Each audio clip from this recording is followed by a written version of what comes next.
Hello traders, today's highlights. Investors continue to take advantage of the weak US dollar in Forex, and gold has been strong. It is Wednesday, January 24th, and here is our daily market review. While the Dow Jones Industrials produced a fractional decline, the S&P and Nasdaq have kept their positive trends intact. Manufacturing and housing sector data will come from the States.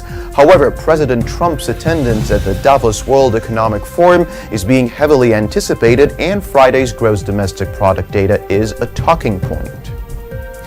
Japanese equities finished with moderate losses. However, the Hang Seng and Shanghai Shenzhen composites were able to reverse from early declines and turn in positive sessions. The yen remains strong and is near 109.80 against the US dollar.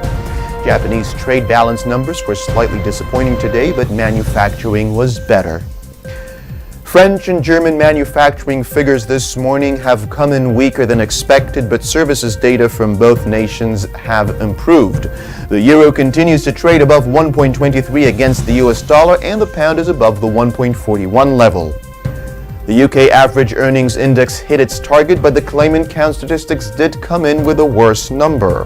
The Davos World Economic Forum gets underway in earnest today, and tomorrow the European Central Bank will release its monthly monetary policy statement.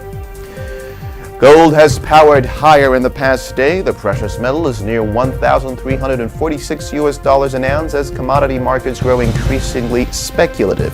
The weaker US dollar is also impacting gold with fast conditions.